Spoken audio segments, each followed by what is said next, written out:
Donc, c'est ça. Donc, on va commencer par le verset d'Amos 3, verset 7.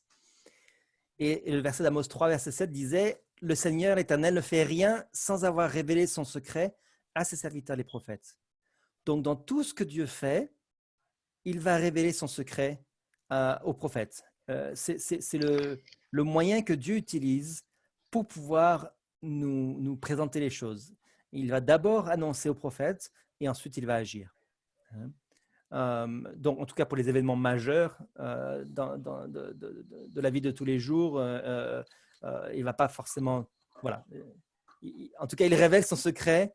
Les choses qui sont secrètes, il les révèle. Et finalement, les prophètes sont essentiels. Ils ont toujours été utilisés autrefois et aujourd'hui, ils sont encore utilisés régulièrement.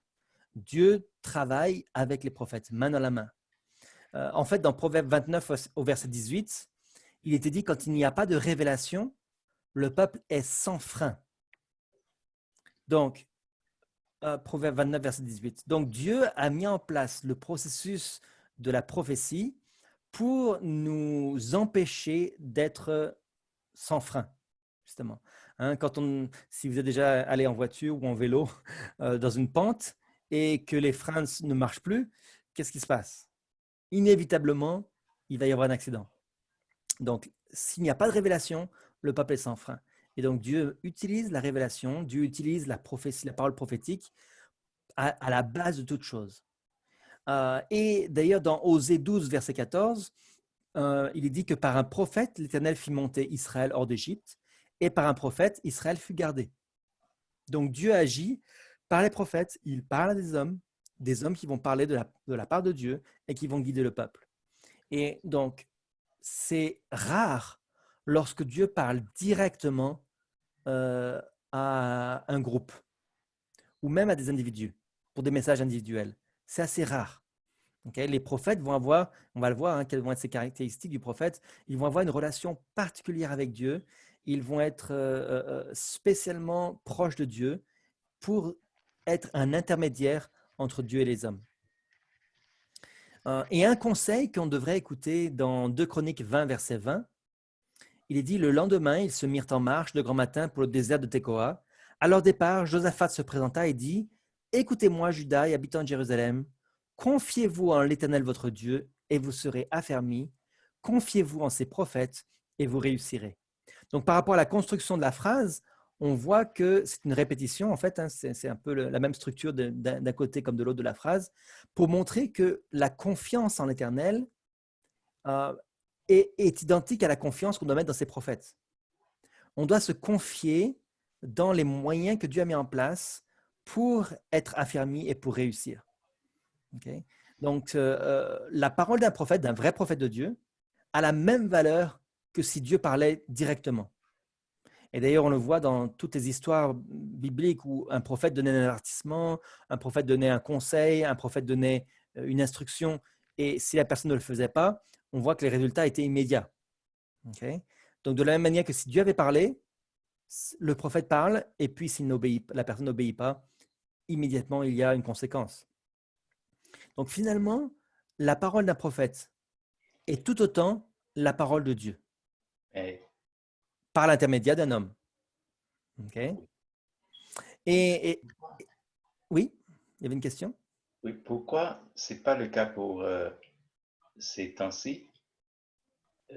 Quand on parle, quand un homme de Dieu parle, je dis homme de Dieu entre guillemets, ou quand un prophète parle et qu'on ne fait pas ce qu'il dit, les conséquences n'arrivent pas immédiatement.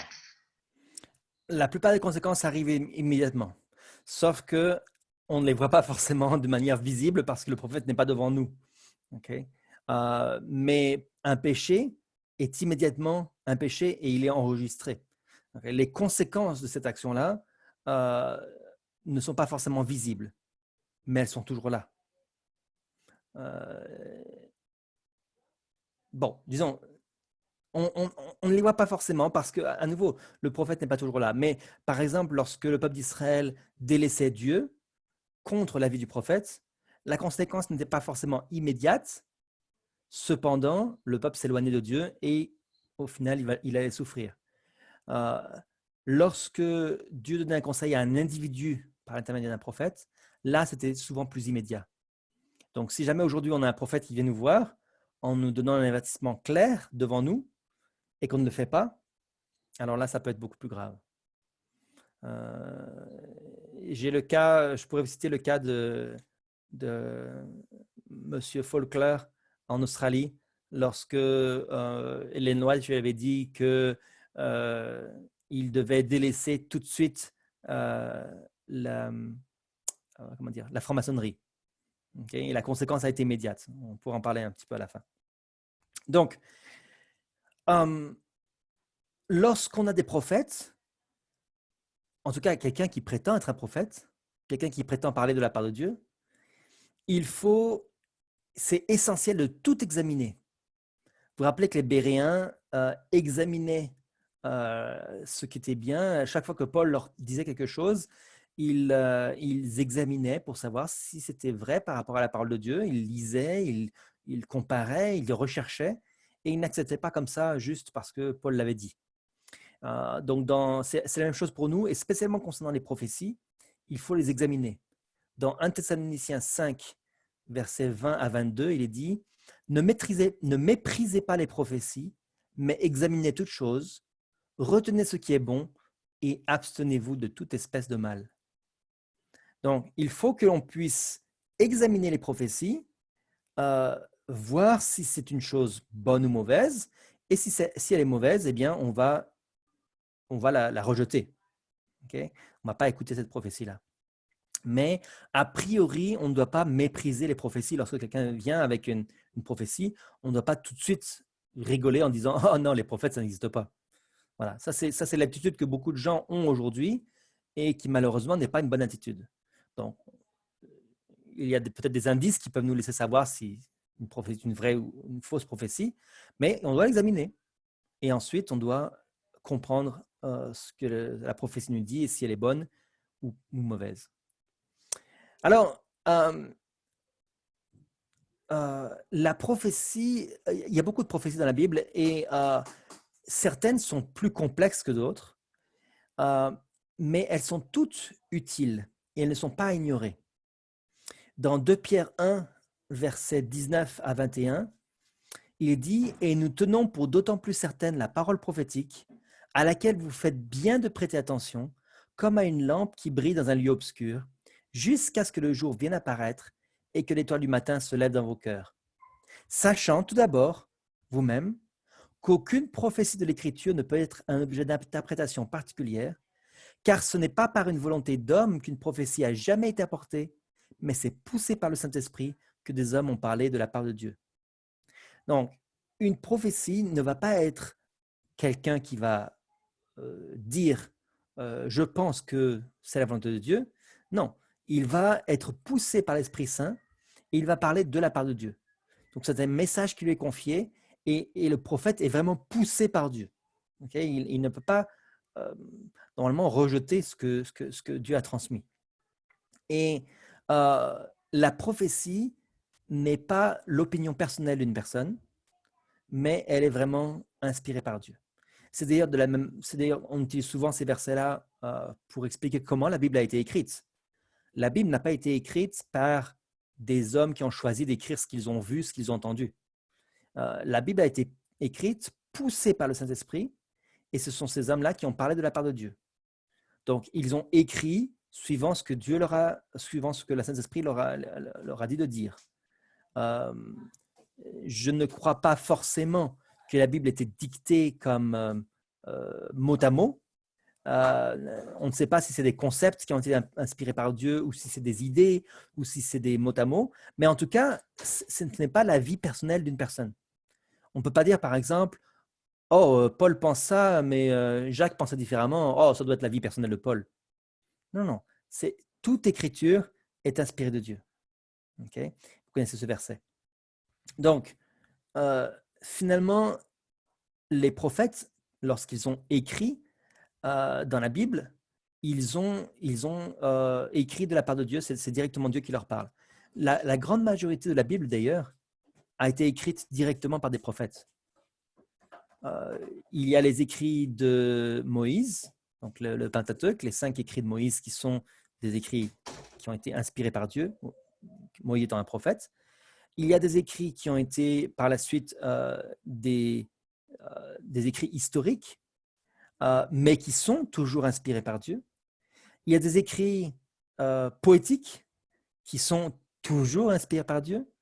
Il y a des écrits purement prophétiques, hein, comme tous les écrits des prophètes, Daniel, Osée, Ézéchiel, qui sont des prophéties pures, qui sont aussi bien sûr inspirées par Dieu. Et même les évangiles, c'est poussé par l'Esprit de Dieu que les hommes ont écrit les évangiles. Et ils l'ont écrit un petit peu différemment. Chacun l'a écrit suivant sa perception. Cependant, c'était poussé par Dieu qu'ils l'ont écrit. Et toute la Bible entière a été écrite sous inspiration de Dieu, y compris lorsque, par exemple, Nebuchadnezzar a écrit dans la Bible. Okay? En tout cas, il a écrit, et plus tard, ça a été considéré comme un écrit biblique, un écrit inspiré. Donc, lorsque des hommes ont parlé de la part de Dieu, cela a été consigné dans un livre qu'on appelle aujourd'hui la Bible. OK. Alors, je crois que je sais ce que vous allez me dire à propos de comment la Bible a été sélectionnée et tout ça. Ça sera un autre sujet. Non, c'est pas ça. Non, c'est Mais pas ça. Allez-y. j'aimerais, puisque la Bible a été, en fait, surtout il y a la partie de Moïse. Mhm. Allons à Exode chapitre 20, où il est dit, chapitre 20, versets 8 à 11, ce sont les 10 commandements. Verset 1er à 17, ce sont les 10 commandements. Et puis, verset 19, ils dirent à Moïse, parle-nous toi-même et nous écouterons, mais que Dieu ne nous parle point, de peur que nous ne mourions. Moïse dit au peuple, ne vous effrayez pas, car c'est pour vous mettre à l'épreuve que Dieu est venu. Maintenant, ce texte, est-ce que c'est un texte de Moïse ou le texte de quelqu'un d'autre? C'est Moïse qui l'a écrit. Okay? Moïse Donc, l'a écrit. Moïse rédige ce texte-là, puisque c'est lui qui a écrit les 5 premiers livres du Pentateuque. Mais lorsque le peuple demande à ce que Dieu ne parle pas, mais plutôt que Moïse parle, en fait, c'est pas qu'il demande que Moïse invente les commandements. Il veut simplement que Moïse aille voir Dieu, lui parle face à face, puis ensuite revienne pour leur communiquer ce que Dieu a dit. Okay? En fait, moi, je voulais surtout mettre l'accent sur Moïse qui est à la troisième personne. Il y a des gens qui parlent, comme il dit, ils dirent à Moïse. C'est comme c'est quelqu'un qui rapporte et les paroles qu'on avait dites à Moïse. Oh, c'est très courant. Aujourd'hui, c'est un peu désuet. Aujourd'hui, quand on écrit à propos de nous-mêmes à la troisième personne, c'est très désuet. C'est un ancien français, mais c'est très courant. Le roi Louis XIV, par exemple, parlait toujours de lui à la troisième personne. Toujours, systématiquement. Est-ce que vous avez un texte de Louis XIV? Même dans la Bible, par exemple, l'Ecclésiaste parle de lui-même à la troisième personne. Oui, mais est-ce que vous avez un texte de Louis XIV où il parle à la troisième personne, où il parle de lui à la troisième personne? Mais oui. Alors, on peut le chercher. Hein. Parce que cet aspect-là que j'essaie de mentionner, c'est éparpillé dans presque toute la Bible. Le verset 22, encore Exode 20, verset 22, l'Éternel dit à Moïse, tu parleras ainsi aux enfants d'Israël, etc. Et un peu partout, on va voir que ou bien l'Éternel dit à Moïse, ou bien d'autres personnes demandent à Moïse, ou bien Jéthro dit à Moïse. Donc, on voit Moïse à la troisième personne, de même qu'on présente Dieu à la troisième personne de temps en temps aussi. Donc, en français, selon le français que je connais, il y a ce qu'on appelle le style direct et le style indirect, mais ça, ce n'est pas... Alors, Juste pour, j'ai pas trouvé à propos de Louis XIV là, mais juste en faisant une simple recherche sur Internet, on voit que il s'agit du pluriel de majesté. C'est les pluriels qu'utilisent tous enfin pas tous, je dirais pas, je ne vais pas généraliser, mais beaucoup de reines et de rois, y compris actuellement la reine d'Angleterre. Euh, donc, la reine Victoria particulièrement utilisait cela beaucoup, et la reine actuelle l'utilise de temps en temps. Okay? Par exemple, elle disait souvent cela ne nous fait pas rire.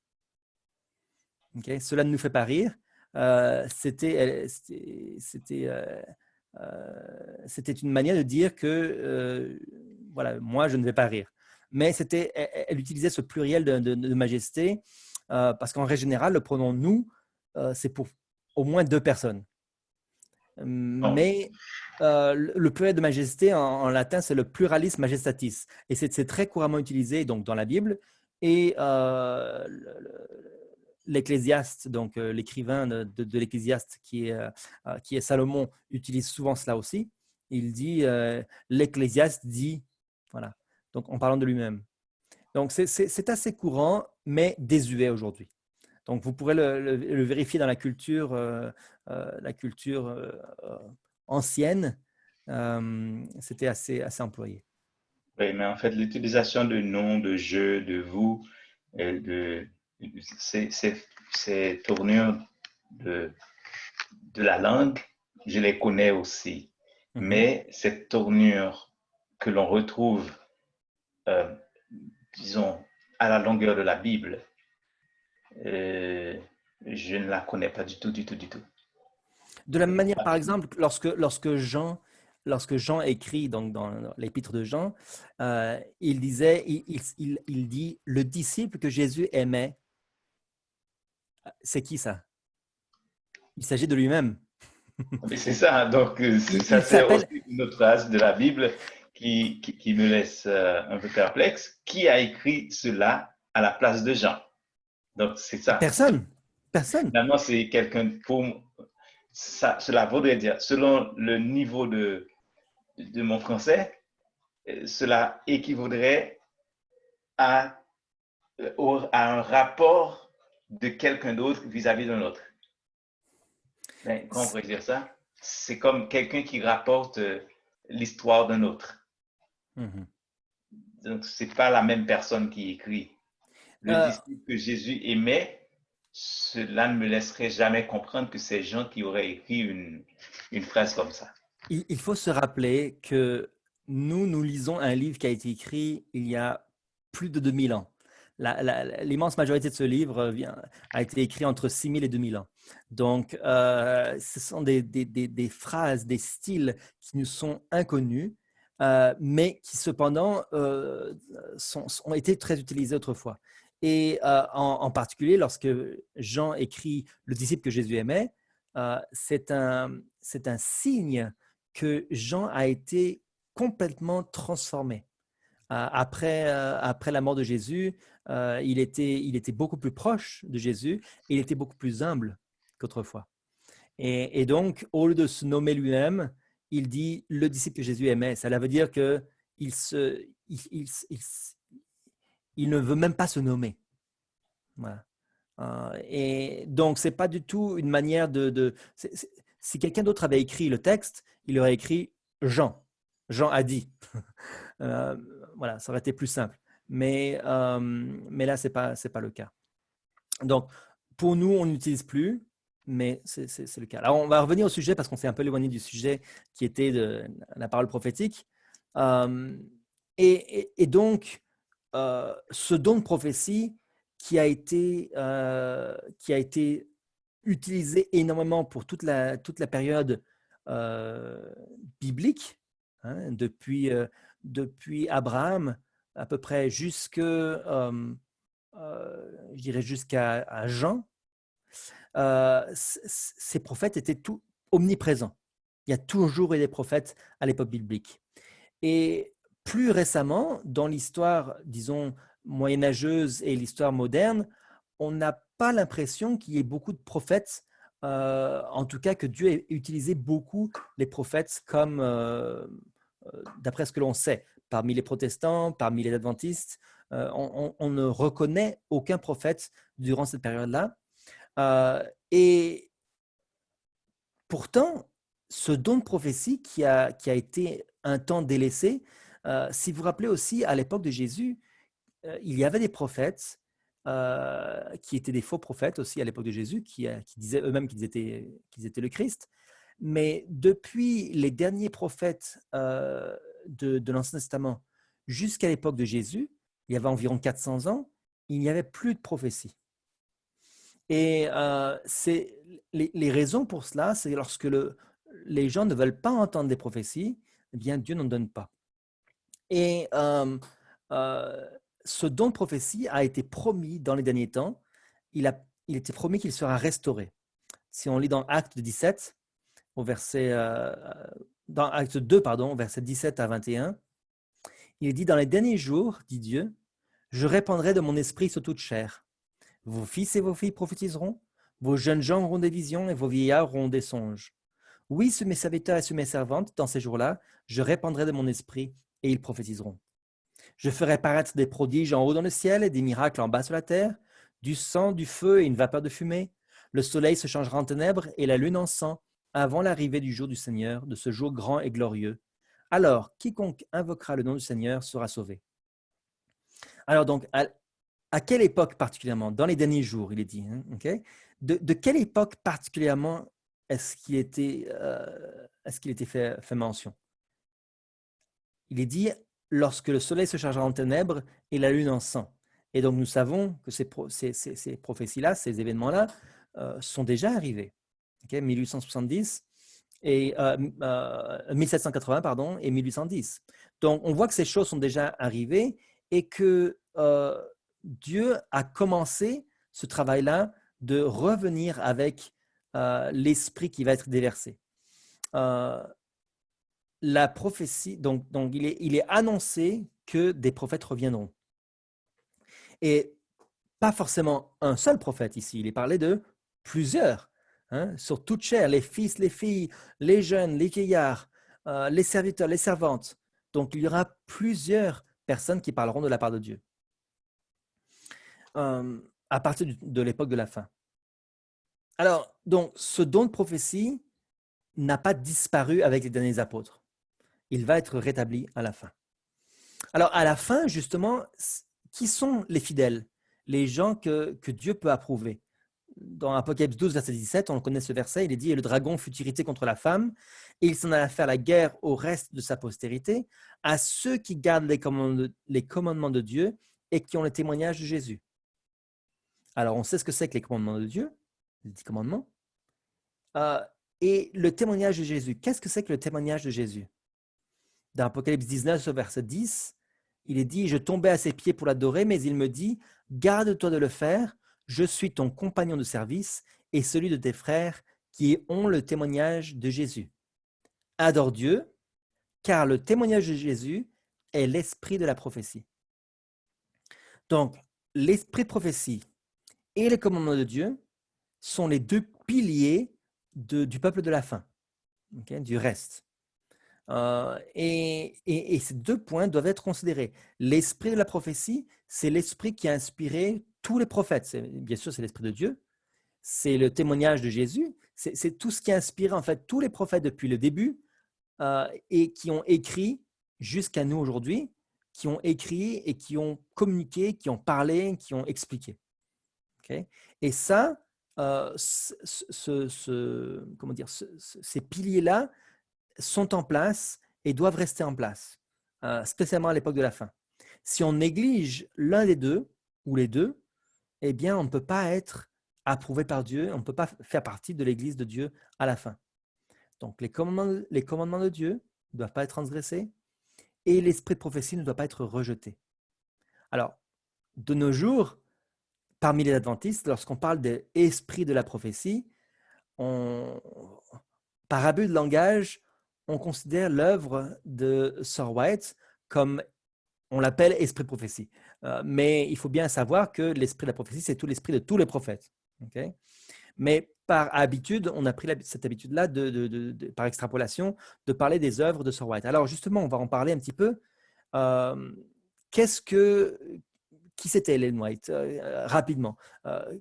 Vous savez que très rapidement après le désappointement de 1844, Ellen White a été appelée par Dieu pour parler, pour expliquer des prophéties de sa part. Elle n'était pas la seule.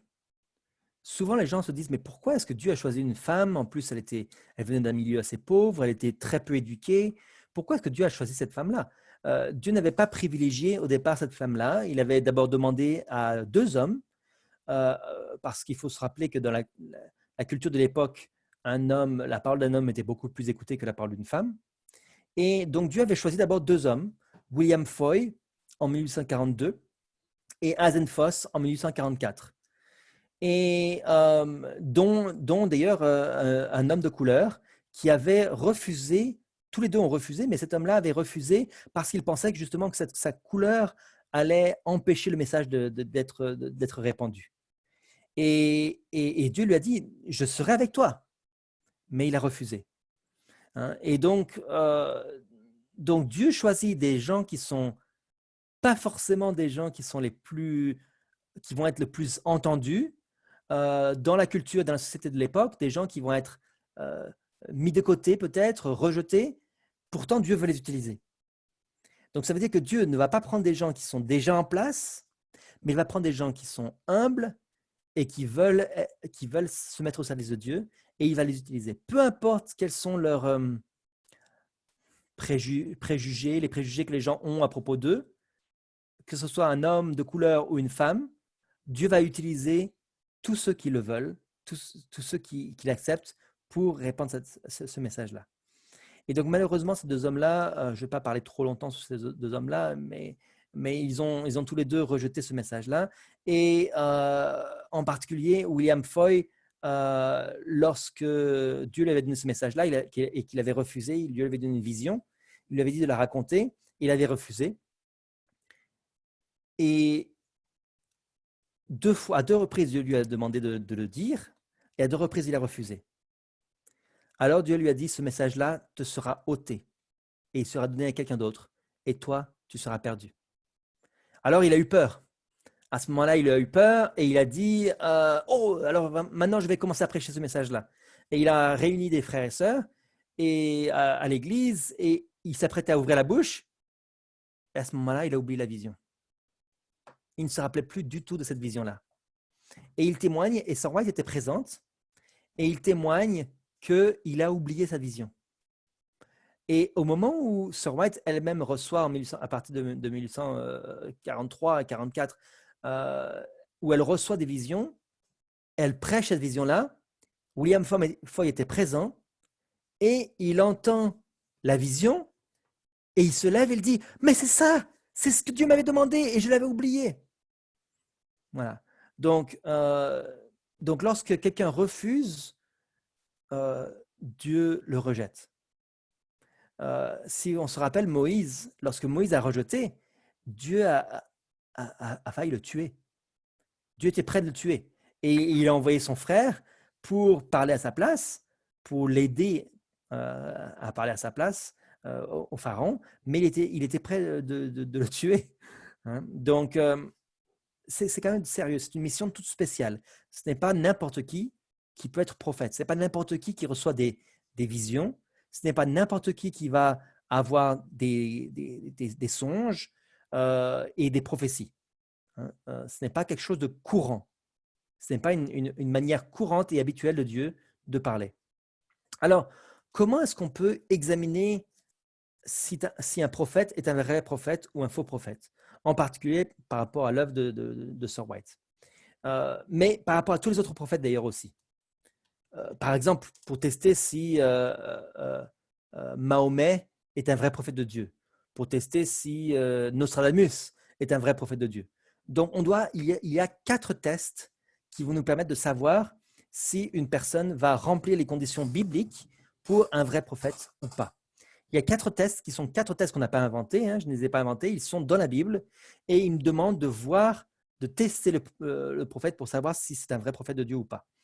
Alors, je les ai mis dans un certain ordre pour qu'on puisse bien comprendre que le dernier n'est pas le premier. Alors, le premier test, on le trouve dans Ésaïe 8, verset 20.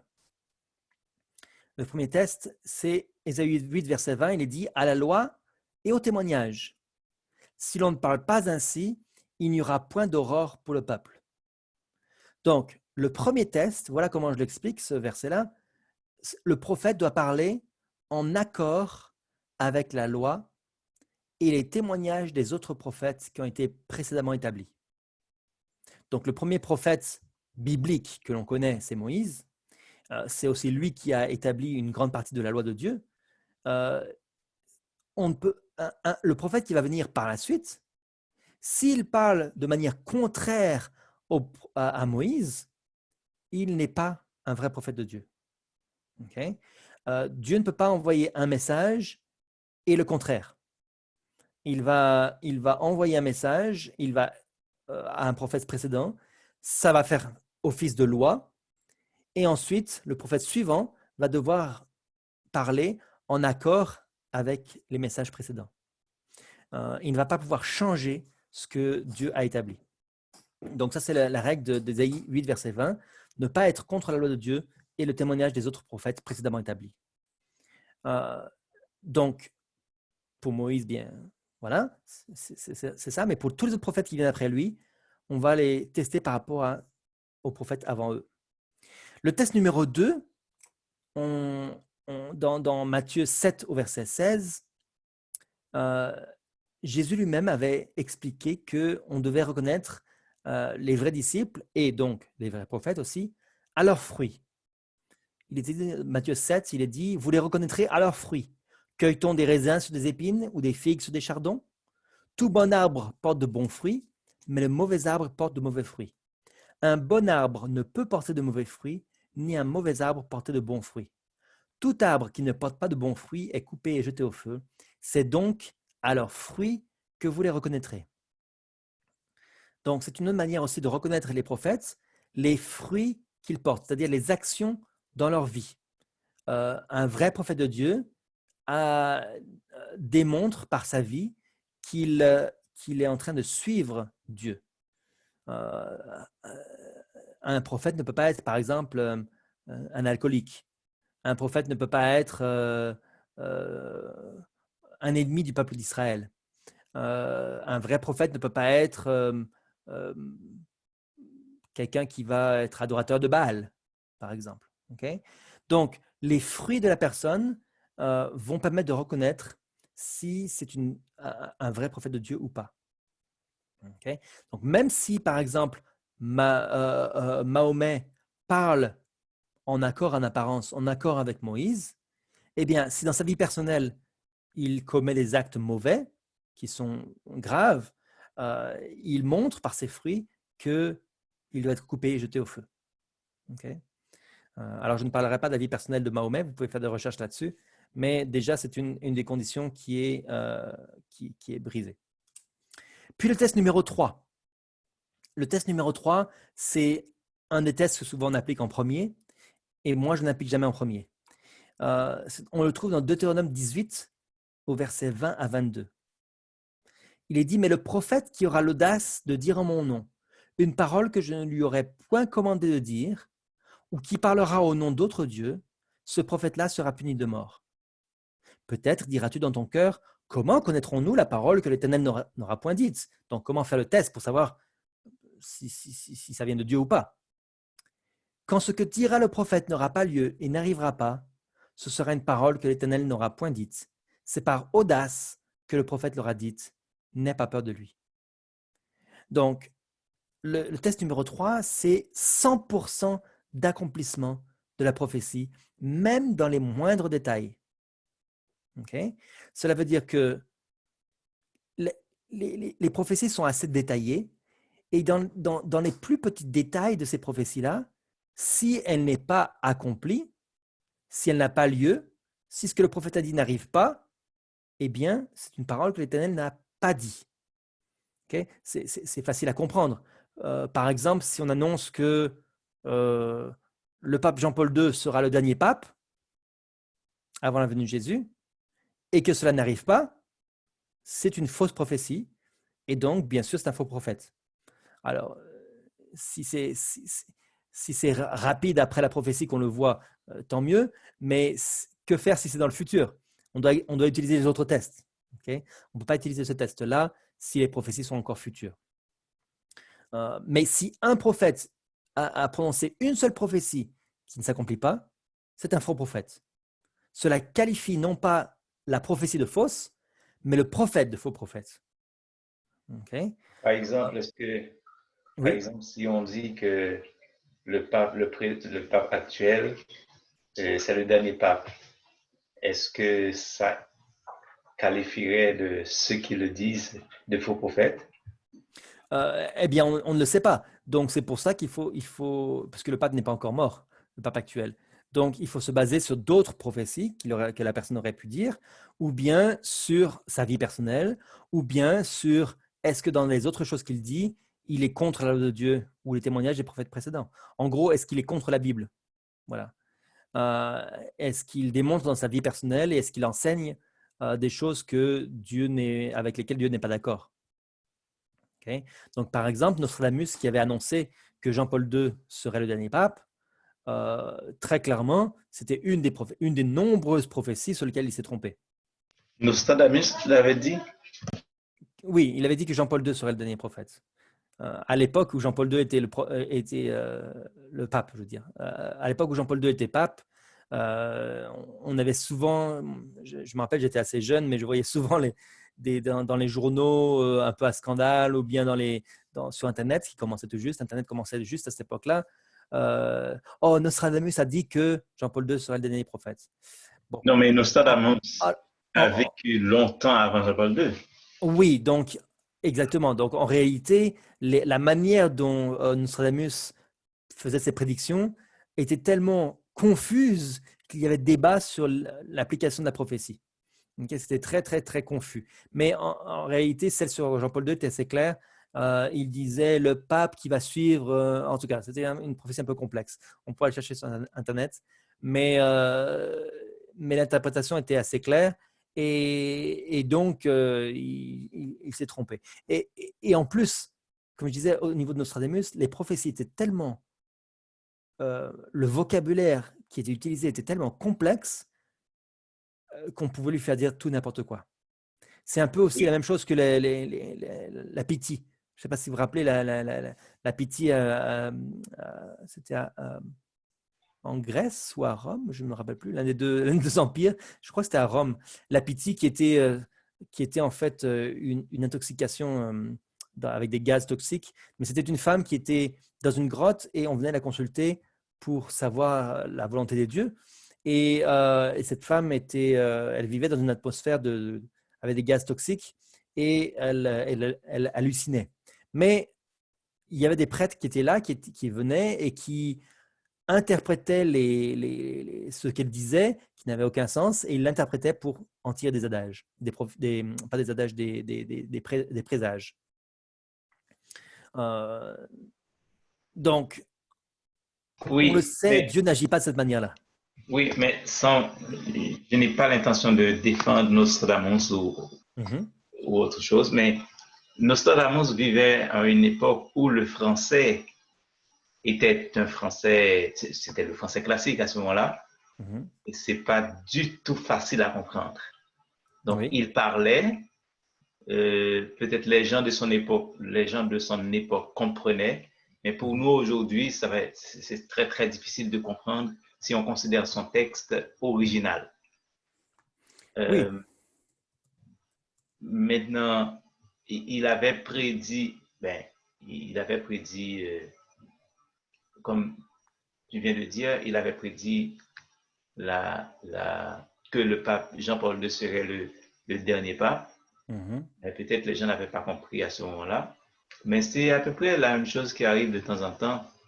Par exemple, dans Jean, chapitre 21,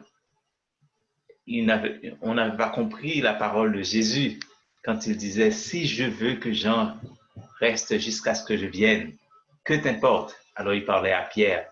Mhm. Et, et puis il continue pour dire, toi, suis-moi. Et la Bible dit que les disciples disaient que Jésus allait venir avant la mort de Jean. Donc, ça veut dire que Jean aurait vécu le retour de Jésus. Donc ça, eux ne comprenaient pas, mais Jésus avait dit que t'ensemble. Donc, ça veut dire que t'importe. Donc, ça veut dire ça ne te regarde pas, en gros.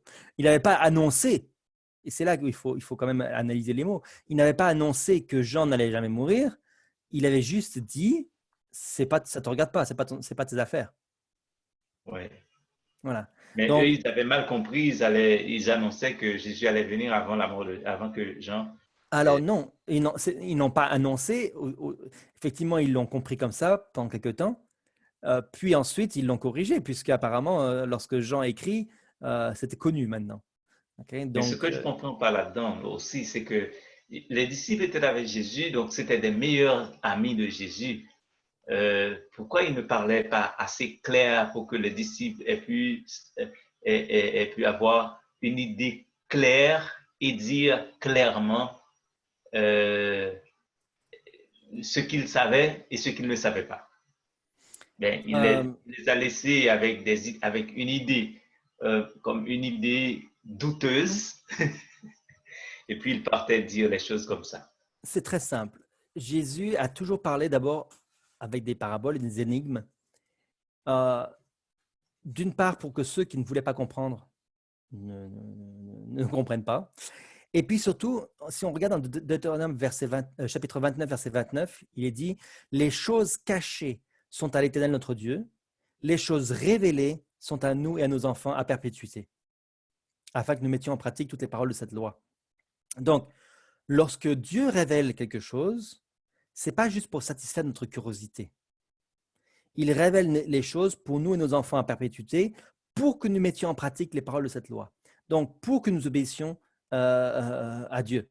Ce n'est pas juste pour satisfaire notre curiosité. Il ne va pas répondre lorsque les disciples disaient quand est-ce que ces choses vont arriver? Eh bien, Jésus aurait pu donner une date. Il aurait très bien pu donner une date.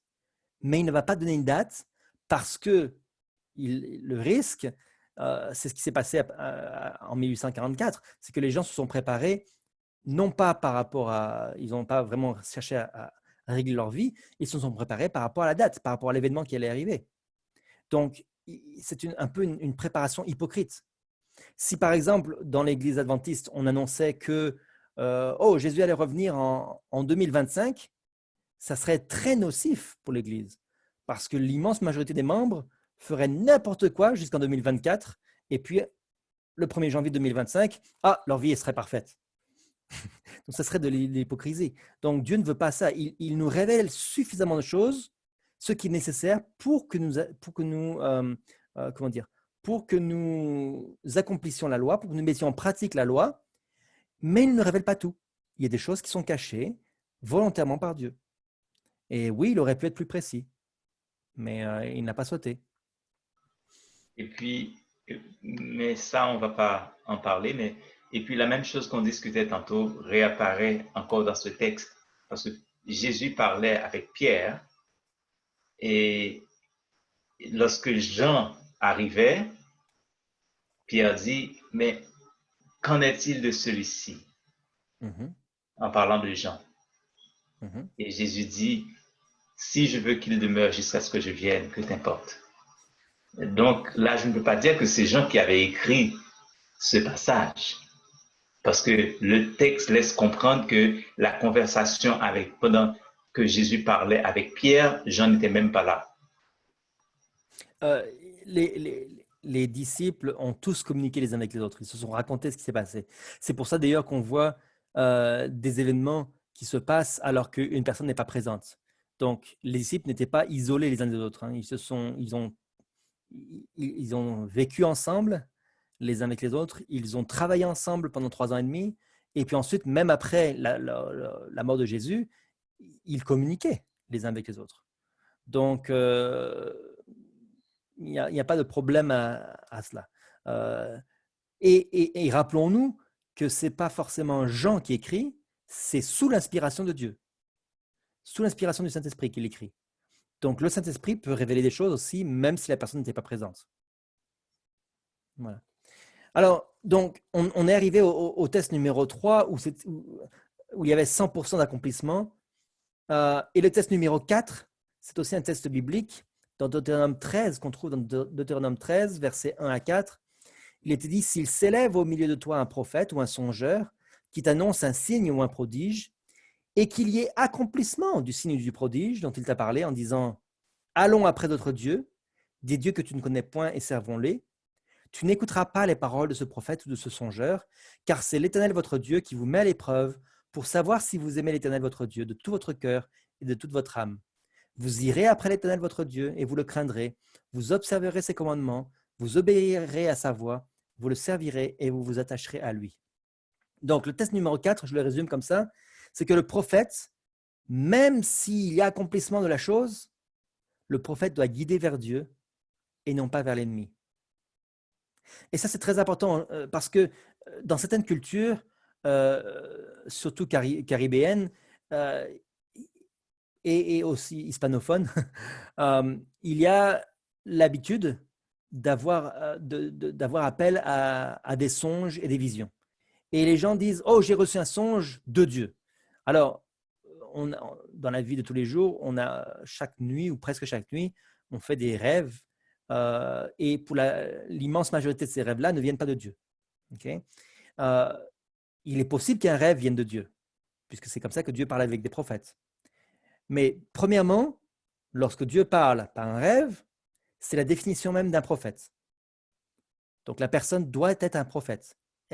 C'est ça qui qualifie un prophète, lorsque Dieu lui parle et il lui donne un message.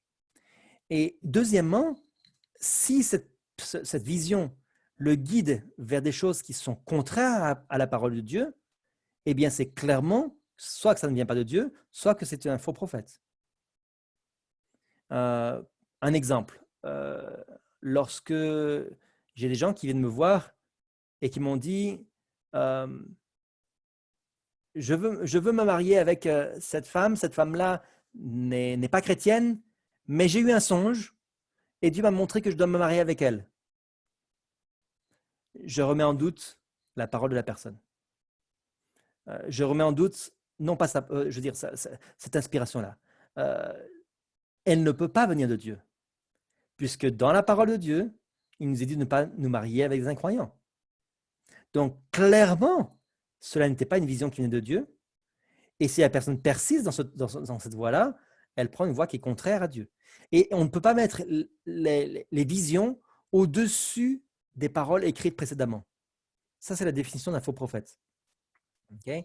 Donc, lorsqu'une personne dit « j'attends d'avoir une vision, j'attends d'avoir une manifestation de Dieu pour prendre une décision sur le mariage, par exemple, alors que Dieu a dit de ne pas se marier avec des incroyants, eh bien, il commet une erreur.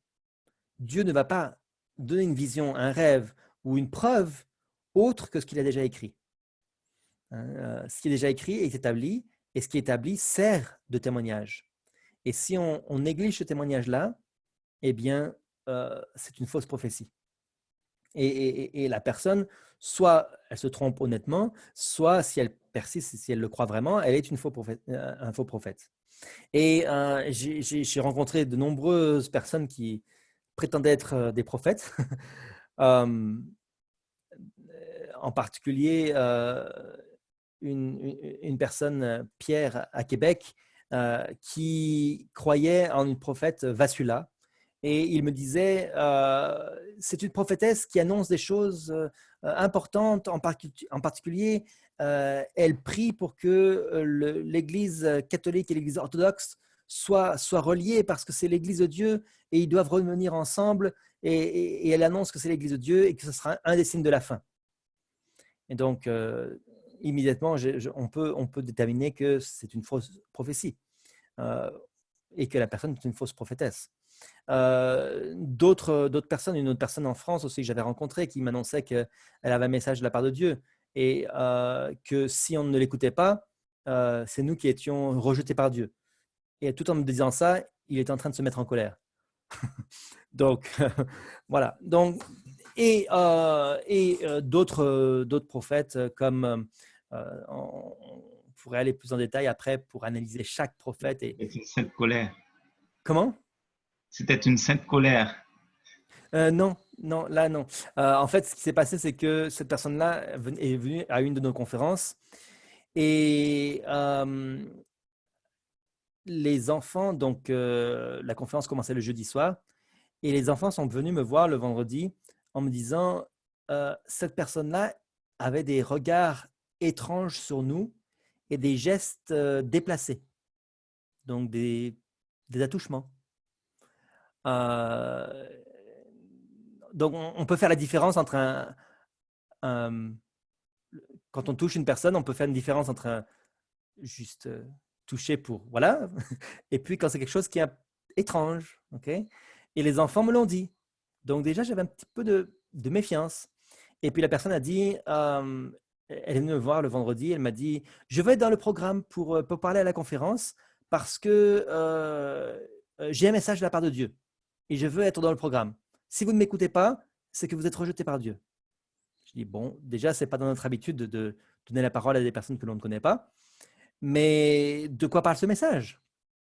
Et donc, il m'avait parlé de ce message-là. Je ne me rappelle plus exactement le contenu maintenant, ça fait à peu près 15 ans, donc je ne me rappelle plus le contenu exact de ce qu'il me disait, mais je me rappelle que très rapidement, j'avais pu identifier que c'était contraire à la parole de Dieu, très clairement. Et donc, le monsieur voit que dans mon regard, dans ma gestuelle, il voit que je n'ai pas envie de lui donner la parole. Et donc, c'est là qu'il se met en colère. C'est là qu'il dit, oh, si vous ne m'écoutez pas, vous ne croyez pas que je suis un prophète, vous croyez que je ne viens pas de Dieu, que je lance un message comme ça. Et il s'est mis en colère et il a dit, je veux être dans le programme. Je veux parler. Vous me laissez parler. Et donc là, il me disait, mais est-ce que tu crois que je suis un prophète? Et donc là, à ce moment-là, je lui ai dit, effectivement, je crois que tu es un prophète. Et il m'a regardé avec des yeux très étranges et il était surpris, très, très surpris de ce que je lui ai dit que je croyais qu'il était prophète. Et je lui ai dit, oui, mais il y a deux classes de prophètes, les vrais et les faux. Et donc là, il s'est mis encore plus en colère et il est parti. Et donc, on ne l'a plus jamais revu. Donc, il s'est mis en colère, non pas parce que je n'avais pas dit quel type de prophète je pensais qu'il était. Je lui ai dit simplement, je crois qu'il y a deux types de prophètes, les vrais et les faux. Et il a compris ce que je voulais dire. C'est lui-même qui a porté un jugement sur lui-même. Et donc, on doit mettre à l'épreuve chaque personne. Chaque personne qui prétend avoir reçu un message de Dieu, qui prétend avoir reçu une vision, qui prétend avoir reçu un rêve, il faut être très, très méfiant parce que Dieu parle très rarement de cette manière-là. Il a parlé avec Nebuchadnezzar, il a parlé avec les prophètes bibliques, mais très rarement il parlait des gens ordinaires de cette manière-là. Et donc, oui. Mais les serviteurs de Dieu en ces derniers jours, hommes et femmes, enfants comme adultes, ils reçoivent de temps en temps des songes et des visions et ils parlent toujours de Dieu. Donc, ils sont des prophètes. Donc, finalement, ils parlent tellement de Dieu, ils reçoivent tellement de songes, tellement de visions, on aurait pu avoir du mal à croire qu'ils ne sont pas des prophètes de Dieu. Effectivement, donc c'est ça ce que je dis, c'est qu'une personne qui a des visions de Dieu et des songes de Dieu, ce sont des prophètes. Donc, que ce soit dans Acte 2, verset 17, des enfants, des vieillards, des jeunes gens, s'ils reçoivent des rêves et des visions, ce sont des prophètes. Donc, pour être un prophète, il faut que leur vie soit irréprochable. Ils ne peuvent pas parler contrairement à la parole de Dieu, premier test, et au témoignage des autres prophètes précédents. Donc, ils ne peuvent pas contredire ce que dit la Bible ou ce que dit l'Esprit de prophétie, Sir White. Ils ne peuvent pas contredire par leurs fruits la vie d'un chrétien, ce que la vie d'un chrétien devrait être. Il doit y avoir 100% d'accomplissement, même dans les moindres détails, pour ses rêves et ses visions. Et il doit guider vers Dieu et non pas vers l'ennemi.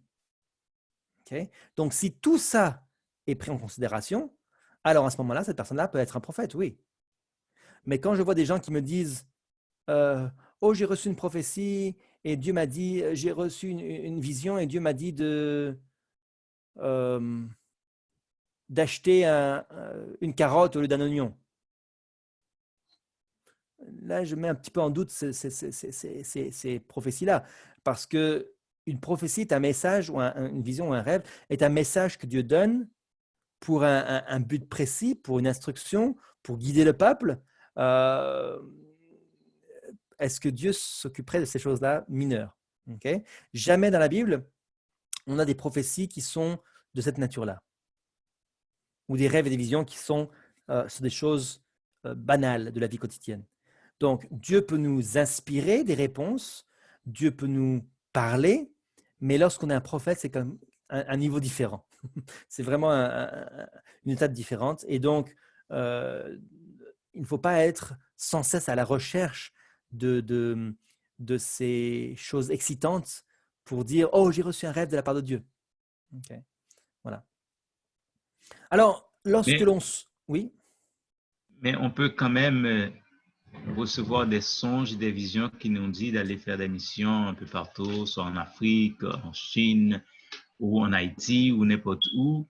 On peut recevoir des songes, des visions de ce genre, même si autour de nous, les gens ne sont pas du tout chrétiens, ils ne savent rien de Jésus, mais on peut recevoir des songes qui nous disent d'aller un peu loin des centaines de kilomètres pour prêcher la parole. Est-ce que ce serait ça, l'évangile? alors en fait, Dieu parle de différentes manières. Ici, un prophète a une mission de donner un message à d'autres. Okay? C'est ça la définition d'un prophète.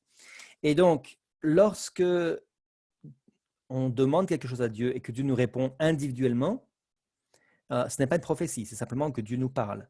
Dieu peut parler de différentes manières. Dieu peut parler par sa parole, premièrement. C'est la première source que l'on utilise pour avoir une réponse de la part de Dieu. Dieu nous parle par sa parole. Deuxièmement, il nous parle par la nature. Il nous parle par des amis qui peuvent venir nous conseiller, que Dieu envoie, et qui sont là pour nous conseiller et pour nous instruire selon la volonté de Dieu.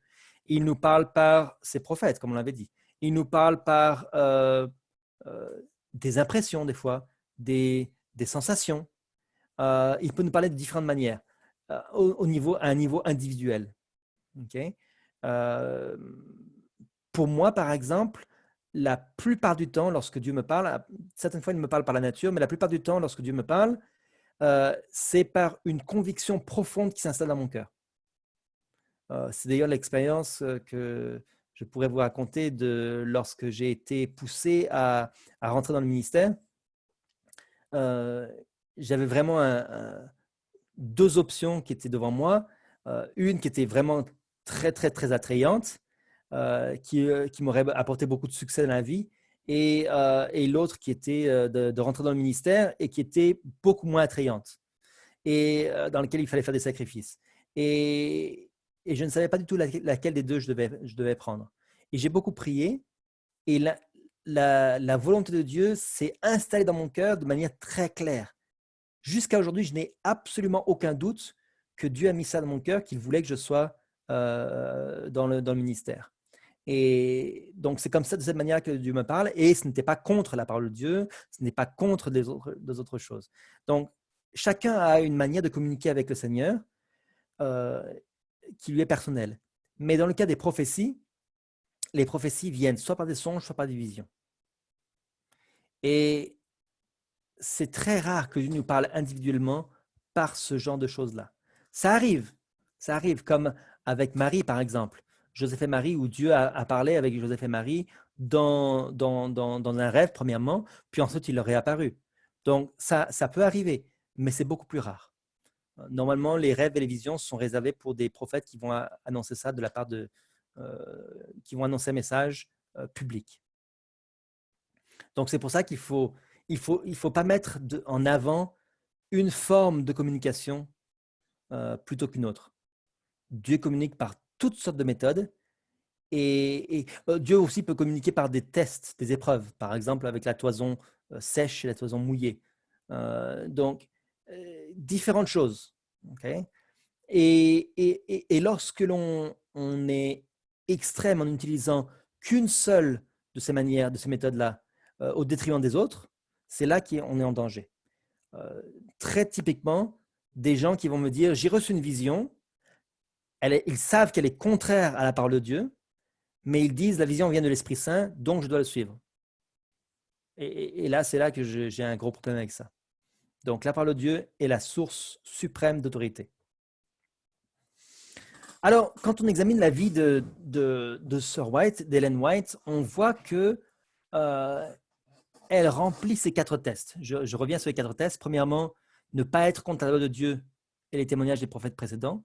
Deuxièmement, les fruits sont des bons fruits. Troisièmement, 100% d'accomplissement. Et quatrièmement, le prophète guide vers Dieu et non pas vers l'ennemi. Et alors, le ministère de Sir White a toujours consisté à rétablir la Bible. Elle était négligée pour beaucoup et elle rétablit l'autorité de la Bible dans le cœur. Elle convainc les gens des vérités bibliques et elle préserve les croyants de dérives. Donc, c'est vraiment les 3 aspects de son ministère.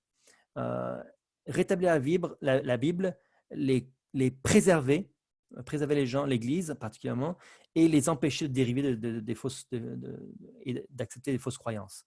Elle n'a pas instauré de nouvelles règles de foi, elle n'a pas instauré de nouvelles doctrines, mais elle va aider le peuple à corriger les erreurs et à plus de sanctification, plus de persévérance, plus de profondeur dans ces vérités-là.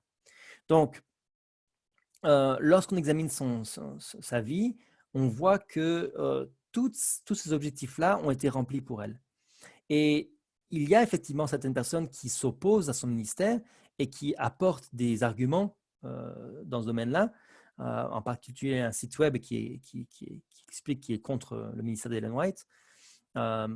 Mais chacun des arguments qu'il présente, déjà la manière dont il le présente est déjà assez agressif, mais chacun des arguments qui est présenté est en fait facilement explicable lorsque l'on connaît les écrits de Sir White, est très facilement explicable. Et je me rappelle lorsque j'étais étudiant à l'école missionnaire, j'avais une de mes activités que j'avais entrepris, c'était de répondre à ces questions-là. Il y en a à peu près une centaine d'objections. Et j'avais été capable de répondre très facilement à 97 d'entre elles, mais il y en avait 3 pour lesquelles je n'avais pas de réponse.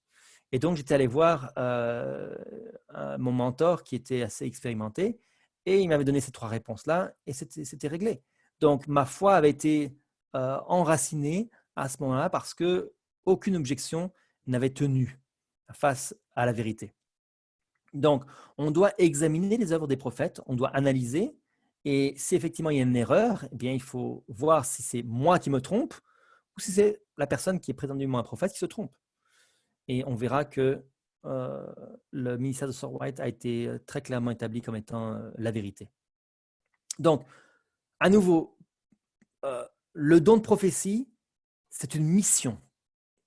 Ce n'est pas juste faire un rêve ponctuel, okay? C'est vraiment une mission.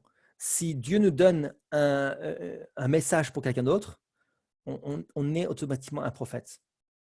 Et ce n'est pas n'importe qui que Dieu va utiliser. En tout cas, si, Dieu peut utiliser n'importe qui, mais je veux dire, ce n'est pas une petite chose que d'être un prophète. C'est une chose très importante. Et la mission que Dieu avait confiée à ses prophètes était très puissante. Tous les prophètes de la Bible ont été, ou la majorité ont été persécutés pour leur travail. Ils étaient poussés par l'Esprit de Dieu, ils n'avaient pas le choix, finalement. Il devait dire, il dit que pour Daniel, par exemple, le feu brûlait dans son cœur, etc. Donc, maintenant, à quel point est-ce que les écrits de Sir White, qu'on appelle couramment l'esprit de prophétie, à quel point les écrits de Sir White doivent être considérés par rapport à la Bible? Dans Témoignages pour l'Église, en anglais, c'est le volume 2 en anglais, page 605, il est dit « Si vous aviez fait l'étude de la parole de Dieu, avec le désir d'atteindre le niveau requis par la Bible, atteignant la perfection chrétienne, vous n'auriez pas eu besoin des témoignages. Donc, des témoignages avec une majuscule, ça veut dire de ses témoignages, hein, de celui qu'elle est en train d'écrire. Donc, si jamais, si on avait vraiment étudié la parole de Dieu correctement, on n'aurait jamais besoin de témoignages. Les prophètes ne sont pas une obligation. Le travail d'un prophète est là pour nous rappeler à l'ordre. Si jamais on a fait une erreur, si jamais on s'est éloigné de la vérité, il vient là pour nous ramener sur la bonne voie. Si on est sur la bonne voie, il n'y a pas de raison d'avoir un prophète. Okay? Cependant, maintenant, les deux, la parole du prophète, on a dit que ça venait de l'inspiration de Dieu. Donc, que ce soit la Bible ou la parole d'un prophète, ça vient de la même source. Okay? Mais laquelle est l'autorité? Dans le livre évangélisé, la page 233, il est dit « La parole de Dieu est la norme infaillible. Les témoignages ne sauraient prendre la place de la parole. Que tous établissent leur position en s'appuyant sur les Écritures. » Donc, les témoignages ne peuvent pas remplacer la Bible. Les écrits de Sir White viennent de la même source, ils viennent tous de Dieu, pareil que la Bible, la même source, mais la Bible est la norme infaillible. Pourquoi elle est la norme infaillible? Tout simplement parce qu'elle vient avant. Et donc, parce qu'elle vient avant, elle va être la norme pour ce qui vient après. Okay? Et de la même manière que, par exemple, pour les disciples, les apôtres, qui n'avaient pas le Nouveau Testament, pour eux, la Bible, c'était quoi? Pour eux, c'était l'Ancien Testament. L'Ancien Testament était leur norme infaillible. Et lorsque les écrits du Nouveau Testament ont été écrits, ils ont été comparés aux écrits de l'Ancien Testament, et ils ont été prouvés fiables, et donc, c'est devenu maintenant la norme pour les écrits futurs. Okay? Et donc, notre position actuellement doit s'appuyer sur la Bible, simplement parce que les témoignages sont testés par la Bible. Donc, lorsqu'on a une position doctrinale, on doit être secondé par les Écritures de la Bible. Et ensuite, comme mesure additionnelle, on peut aller plus loin grâce au témoignage, on peut avoir plus de détails, plus de compréhension, mais notre position en tant qu'adventiste sur chacun des principes de notre foi doit s'appuyer sur la Bible et sur la Bible seule. Alors, jusqu'à quel moment est-ce qu'on va avoir des prophètes? À quoi ça sert la révélation? À quel moment est-ce que Dieu va arrêter de parler par des prophètes?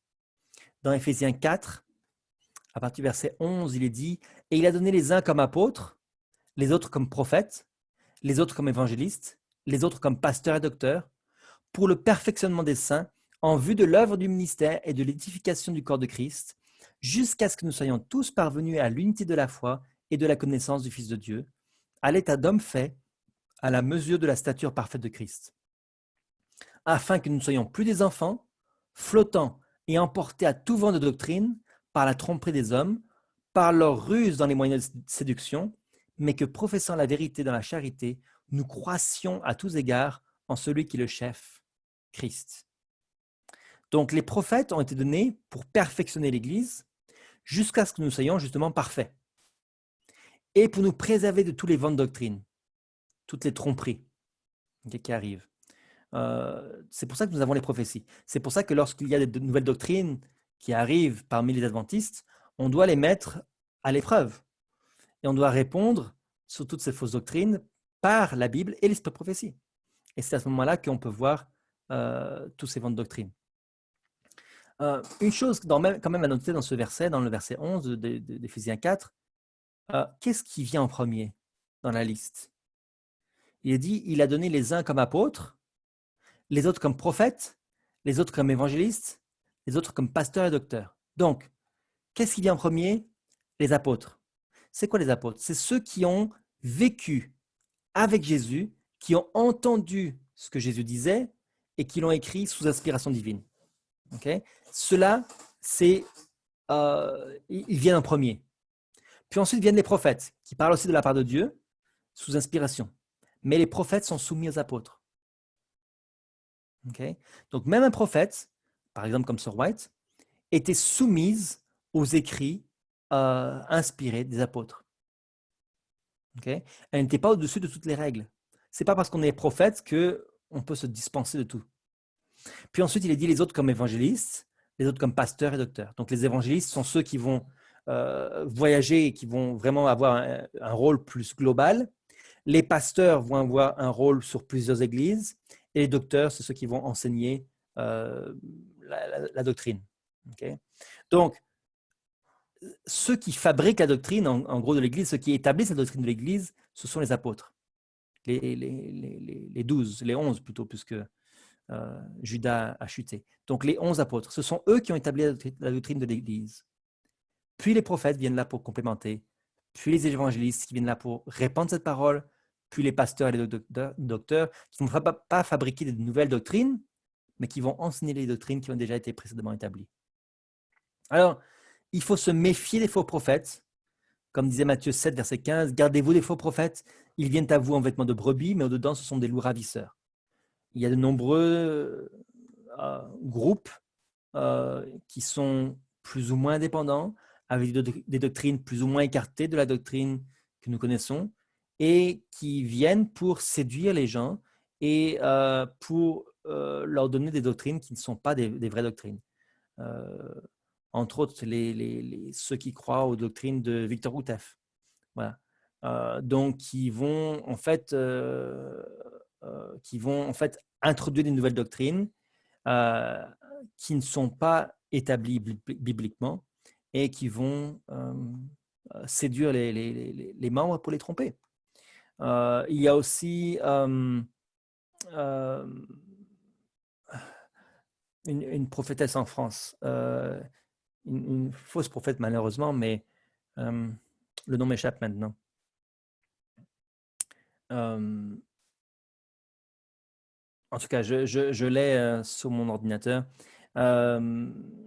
Une fausse prophétesse qui a annoncé que donc qui avait un style assez similaire à celui de Sir White, mais qui était en fait une fausse prophétesse. J'essaie de chercher là, pendant que je suis en train de parler, le nom de cette prophétesse et je l'oublie. Donc, ça me reviendra peut-être un peu plus tard. Donc, c'est ça. Il faut être méfiant. Il faut être prudent, mais il ne faut pas négliger non plus les choses qui sont réelles. OK? Donc, c'est ça. Janine Sautron. Le nom m'est revenu. Janine Sautron. Donc, était une fausse prophétesse. Et d'ailleurs, j'ai un livre, pour ceux que ça intéresse, qui peut montrer en quoi est-ce qu'elle était contraire à la vision, à la vérité. Par exemple, elle avait fait une fausse profession sur Margaret Thatcher, sur Michael Dudakis. Donc, c'est ça. Elle avait fait des fausses prophéties sur le sida. Elle avait parlé du sida, du lait de soja. Voilà. Donc, différentes sur le scellement, sur le quatrième ange, des choses qui étaient contraires à ce que Sir White avait dit. Voilà. Donc, par rapport à la science et par rapport à ce que Sir White avait dit, on pouvait clairement tester que ce prophète qui venait après, donc Janine Sautron, elle est venue longtemps après Sir White, elle était dans les années 1950-1960 en France, et ce prophète-là doit être testé, ou ce soi-disant prophète doit être testé par rapport à la Bible et aux prophètes précédents. C'est la même chose pour Victor Houteff, il doit être testé par rapport à la Bible et les prophètes précédents. Donc, le Seigneur nous a envoyé ces prophètes-là pour nous guider, pour nous instruire, pour nous rapprocher de lui. Non pas que les prophètes soient forcément indispensables, mais ils sont là pour nous guider plus proche de Dieu. Si on avait lu la Bible, on n'aurait pas eu besoin des prophètes, mais malheureusement, on s'est écarté de la doctrine et donc Dieu envoie ses prophètes. Et il l'a fait pour l'Église adventiste. Lorsque l'Église adventiste s'est écartée de la bonne voie, Dieu a envoyé ses prophètes. Lorsque l'Église de la Réforme s'écarte de la bonne voie, Dieu a ses écrits qui sont inspirés et que nous devons considérer. Nous ne pouvons pas les rejeter ou seulement lire une partie et rejeter l'autre partie en disant oui, non, mais ça, c'est son opinion. Non. Tout ce que Sir White a écrit et publié vient de Dieu. Elle l'a dit elle-même. Donc, soit on accepte l'intégralité des écrits publiés, soit on rejette l'intégralité. On ne peut pas juste choisir une partie et en dire ça c'est inspiré, ça l'est pas, ça c'est par rapport à son époque, ça c'est plus valable aujourd'hui. Ça serait une erreur de le faire. Donc, je ne sais pas s'il y avait des questions sur cette étude-là. Est-ce que vous aviez des commentaires? Non. En fait, les questions ont été posées au fur et à mesure. OK.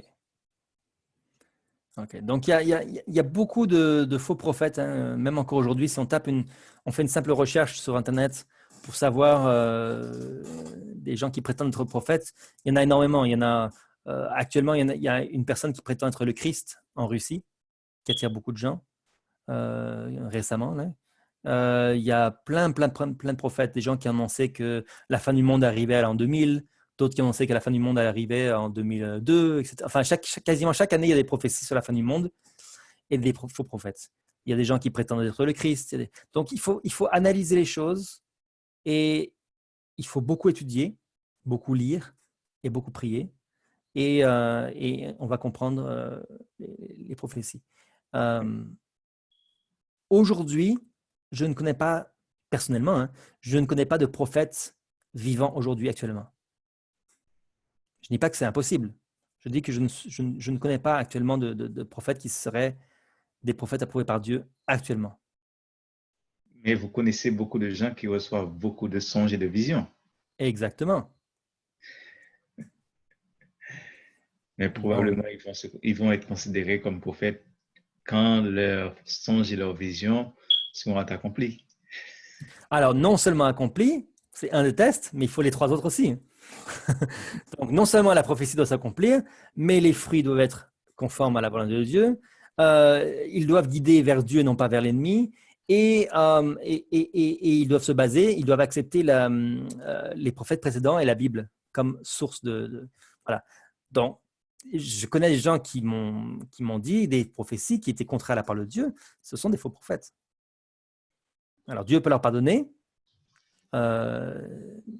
mais voilà. Mais à chaque période, il y a toujours des gens qui se présentent comme des porte-parole de Dieu, des porte-parole directs de Dieu. Oui. Par exemple, à l'approche de l'an 2000, je connais même des pasteurs qui avaient prêché la fin du monde. Et ils prêchaient de cela, ils prêchaient la fin du monde tellement bien qu'il y a beaucoup de gens qui se sont donnés au Seigneur. Oui, mais c'est un faux espoir. Et puis, malheureusement, ces mêmes personnes continuent de prêcher et ils continuent de faire des prophéties comme avant, d'autres prophéties. Je les entends faire des prophéties au sujet de ce pape, de ce présent pape. Donc, ça veut dire la prudence, ils n'ont pas ça dans leur façon de dire, de faire. Et puis, en 2012 aussi, il y avait beaucoup de gens qui pensaient que le Christ allait venir. Et on parlait, il y avait aussi les histoires de Maya, donc toute une histoire, mais c'était surtout basé, c'était surtout, c'était comme un mouvement émotionnel. Tout à fait. Qui avait les responsables, les principaux responsables, c'était des gens qui étudiaient les astres, qui étudiaient des affaires purement ésotériques, des choses comme ça, mais cela faisait de grands échos. Et donc, à chaque période, il y a ce genre de choses. Mais même en 2015, 2014-2015, il y avait des gens aussi qui avaient tellement d'espoir qu'on pensait que Jésus n'allait pas prendre tout ce temps pour arriver jusqu'à 2020. Mhm. Et même je vous dis, même parmi les adventistes aussi. Mhm. Parce qu'il y avait une conférence générale en 2015 et il devrait avoir une autre conférence générale cette année en 2020. C'est au cours du mois de mai, juin, juillet, pendant ces mois-là. Mais à cause de la COVID, donc ça ne va plus avoir lieu. Mhm. Et je pense qu'on le repousse, mais je n'ai pas pris de nouvelles à ce sujet. Et puis en 2015, après la conférence, quelqu'un disait, mais ils ont fixé la prochaine conférence pour 2020, comme si Jésus va prendre tout ce temps avant, comme s'ils vont voir 2020. C'est des espoirs qui ne comblent pas, qui ne sont pas comblés, et puis ça fait réfléchir beaucoup à d'autres personnes. En réalité, il faut agir tous les jours comme si Jésus revenait aujourd'hui, mais il faut planifier comme si Jésus ne revenait jamais. Okay? Donc, par exemple, pourquoi est-ce que je plante des salades? Pourquoi je plante un arbre? Okay. Si Jésus revient, ça ne sert à rien. Mais pourtant, donc j'agis comme si Jésus ne devait jamais revenir, mais je prie comme s'il allait revenir aujourd'hui. Oui, Et donc, mais je prie et j'adopte un comportement oui, moral, émotionnel. exact. Je veux dire, en fait, tout ce qui a rapport avec ma façon de vivre. Donc, c'est comme si Jésus allait venir plus tard, comme Exact. dans quelques heures. Mhm, Mais mhm. dans les conditions, comme dans la condition normale de la vie, je vis comme s'il n'allait pas venir. Exact. Je C'est plante pour des ça que arbres, comme tu c'est pour ça dis. qu'on a des enfants, c'est pour ça qu'on fait des plans pour notre retraite. Et, Parce que si Jésus revient, on n'a plus besoin d'avoir un plan pour la retraite, hein. Mais s'il ne revient pas parce que son retour est retardé, eh bien à ce moment-là, on a quelque chose qui est fait. Donc, ouais, donc c'est pour ça. Moi, je me rappelle que ma grand-mère m'a dit, elle s'est convertie à l'adventisme, enfin, elle est née plus ou moins dans l'église, plus ou moins pratiquante, mais lorsqu'elle s'est vraiment convertie, il me semble, à l'âge de 19 ans ou 20 ans en tout cas, euh, on lui disait à cette époque-là qu'il ne fallait pas elle ait des enfants. Les membres adventistes ont dit non, Jésus revient, tu ne peux pas avoir des enfants parce que Jésus revient bientôt. Et heureusement qu'elle n'a pas écouté, c'était ma grand-mère, hein. Donc, lorsque ma mère a été enceinte, certaines personnes dans l'église de la Réforme, lui disaient tu ne peux pas avoir des enfants, Jésus va bientôt revenir. Et c'est vrai que Jésus va bientôt revenir. Cependant, elle a eu des enfants. Moi-même, j'ai eu des enfants. Okay? Donc, Jésus disait à ses disciples je reviens bientôt. Les disciples devaient agir de telle manière que, comme s'ils croyaient que Jésus revenait demain, mais ils devaient aussi travailler. Et voilà. Nous savons que maintenant que nous sommes plus proches aujourd'hui que de la fin qu'autrefois. Nous avons des prophéties qui sont accomplies maintenant. Nous avons des signes qui nous montrent que Jésus est à la porte. Cependant, combien de temps ça prendra encore? On n'a aucune idée. ouais, j'aimerais bien savoir ce que cela signifie bientôt. Je viens bientôt. Le mot bientôt veut dire quoi en français? Il n'y a pas de durée précise. Bientôt n'a pas de durée précise? Non. Et ça dépend en fait du contexte du temps. Par rapport à quoi on compare ce bientôt? Si c'est par rapport à l'éternité, ben, il n'y a aucune référence. Dieu est un Dieu éternel. Donc, quand il dit bientôt pour lui, une seconde, pour lui, c'est peut-être 1000 ans pour nous. Okay? Donc, Dieu n'a aucune limitation de temps. Donc, lorsqu'il dit je reviens bientôt, c'est. Voilà. Donc, ça veut dire, lui, en fait, quand la Bible parle de bientôt, il utilise un langage céleste pour parler à des humains, à des hommes qui vivent, à des gens qui vivent sur la terre. Oui, Donc, mais en même temps, ça en même temps pour les disciples qui sont morts assez rapidement après les paroles de Jésus, pour eux, c'était bientôt. Parce que lorsqu'ils sont morts, qu'est-ce que c'est que la mort? C'est un instant hein, pour eux. Ils ont fermé les yeux, puis ils vont réouvrir les yeux, Jésus sera là. Donc pour eux, ce sera bientôt. OK. Vous Donc, comprenez? ça veut dire il faut vivre la vie comme si on vivait une journée. Et puis Mhm, la mort, ce sera le soir du sommeil. mhm. Et puis, quand on va se réveiller pour l'éternité, on sera là. Exactement. Exactement. Donc, ce sera pour nous, le Seigneur va revenir soit demain, soit il va revenir lors de notre mort. Pour nous, ce sera comme si Jésus revenait ce jour-là. Bon, Parce lors de la mort, on n'a aucune notion du temps. oui, Donc, c'est ça. voilà. Euh, Eh bien, je pense on peut mettre un terme maintenant, puisqu'il est Oui, déjà 10 heures.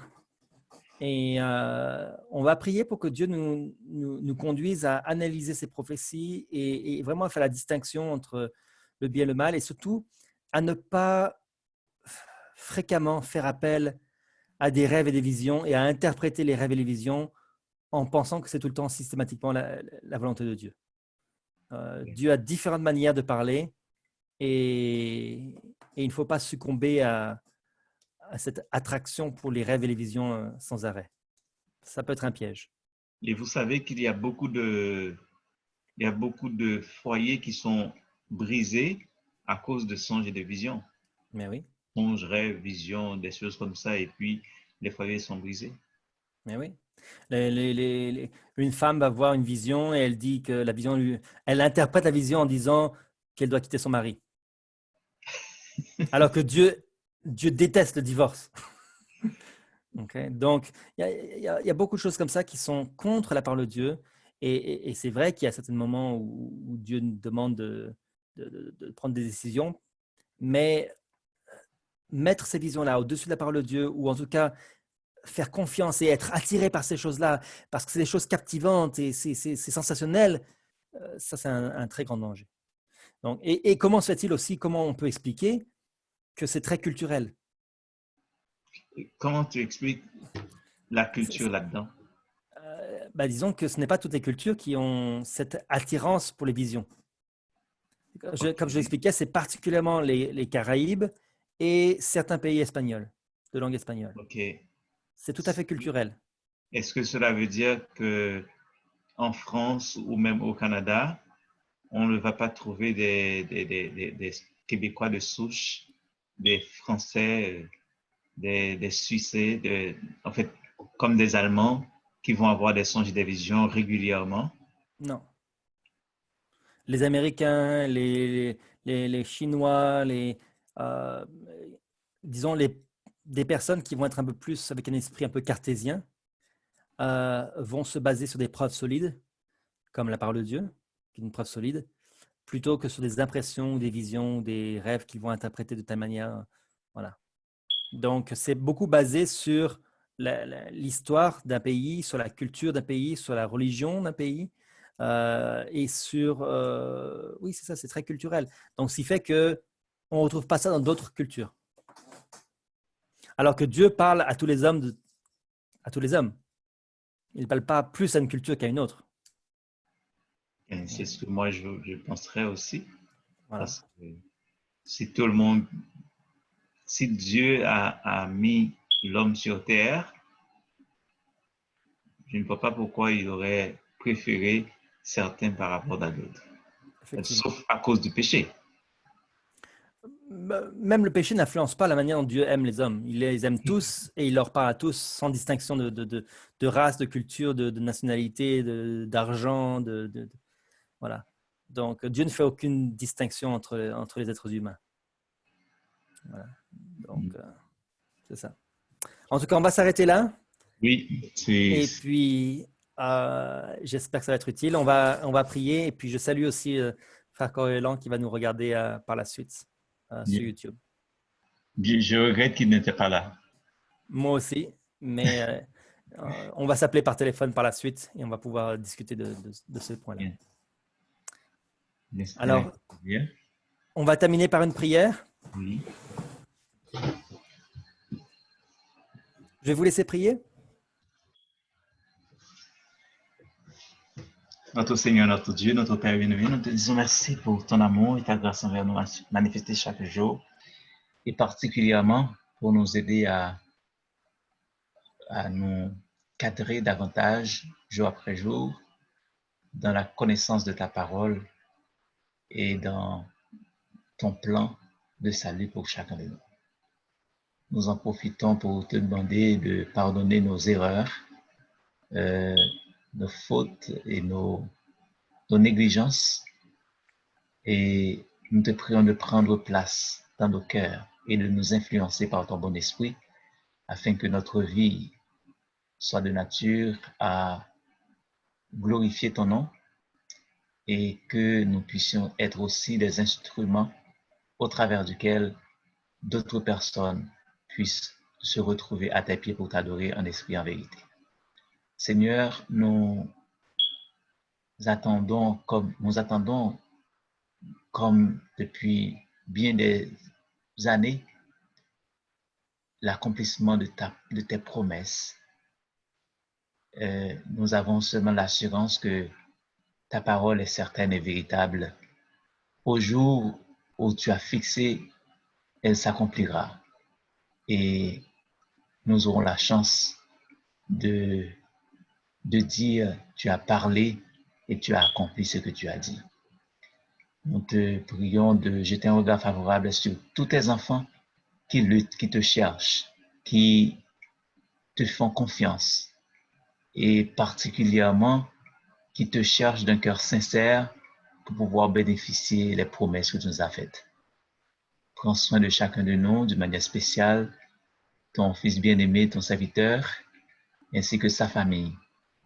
Lui qui a pris le temps de présenter cette étude ce soir, permet que ton bon esprit puisse continuer à le guider et qu'il trouve davantage les moyens d'instruire tes enfants. Sois avec nous, Seigneur. Encore une fois, prends place en nous. Influence-nous par ton bon esprit. Bénis pour nous la soirée et la nuit. Couvre-nous de toutes tes grâces. Bénis nos enfants, nos familles, au nom de Jésus, ton Fils, qui vit et qui règne au siècle des siècles. Amen.